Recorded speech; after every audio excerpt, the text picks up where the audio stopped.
আমি ওয়েট করতাম একটা কলের জন্য। সেই কলটা আমি যখন পেয়ে গেছি তখন আর আমি পিছনে তাকাইনি।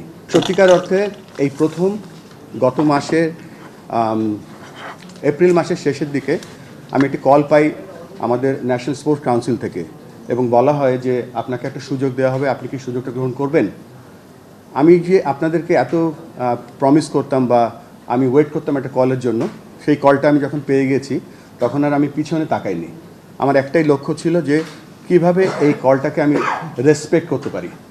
তারপর পর্যায়ক্রমে আজকে 30শে মে আমাকে আমাদের সম্মানিত ক্রিকেট বোর্ডের ডাইরেক্টররা আমাকে নির্বাচিত করেছেন, এবং আমি এই কলটা পেয়েছিলাম আমাদের সম্মানিত স্পোর্টস উপদেষ্টার কাছ থেকে, এবং আই ওয়াজ অনার্ড যে এরকম একটা কল তিনি আমাকে করেছিলেন। আর তার ফলশ্রুতিতে আজকে একটা বড় দায়িত্ব পেয়েছি, যে দায়িত্বটা হচ্ছে বাংলাদেশের ক্রিকেট না, ক্রিকেট ইন বাংলাদেশ। বাংলাদেশে কি ক্রিকেট আছে সেটা আমরা চেষ্টা করব আরও সামনের দিকে এগিয়ে নিয়ে যেতে। আমি বিশ্বাস করি যে 11 জন ক্রিকেট খেলে না, বাংলাদেশের সবাই ক্রিকেট খেলে।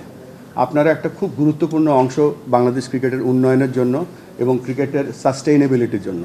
তো আমি আশা করব যে আমরা একটা দল হিসেবে কাজ করব। আমরা সেটা করে এসেছি বলে আজকে আমরা 25 বছর ধরে টেস্ট খেলছি, আমরা ভালো পারফরমেন্স করছি, আমাদের অনূর্ধ্ব-19 দল বিশ্বকাপ জিতেছে, আমাদের মেয়েদের দল এশিয়া কাপ জিতেছে। আমরা আরও ভালো কিছু আশা করতে পারি, আশা করব, সে পোটেনশিয়াল আমাদের মধ্যে আছে। এবং এই জন্য কথাগুলো বললাম যে আমরা সকলে একটা টিম, আমরা সকলে বাংলাদেশকে সাপোর্ট করি, এবং let's work together to bring Bangladesh cricket in a different height. আমি আবারও ধন্যবাদ জানাচ্ছি আমাদের বাংলাদেশ ক্রিকেট বোর্ডের সম্মানিত ডাইরেক্টর যারা আমাকে আজকে নির্বাচিত করেছে। এখানে আমি অভিনন্দন জানাচ্ছি আরও দুজন নির্বাচিত হয়েছেন, বাংলাদেশের দুজন ভাইস প্রেসিডেন্ট, একজন আমার পাশেই বসে আছে ফাহিম সিনহা, আর একজন আজকে খুব গুরুত্বপূর্ণ টাস্ক নিয়ে লাহোরে আছেন ফাহিম ভাই, নাজমুল আবেদিন ফাহিম। সো লেটস আমরা এই যে টিমটা গঠন করেছি, এই টিমের মাধ্যমে আমরা সামনের দিকে এগিয়ে যেতে চাই। That's it from me. আর কথার বাইরে কাজ করতে চাই। বেশ কিছু কাজ আমরা প্ল্যান করছি, এবং সেই কাজগুলো যেন আমরা বাস্তবায়িত করতে পারি সেই সাহায্য আপনাদের কাছে চাচ্ছি। Thank you.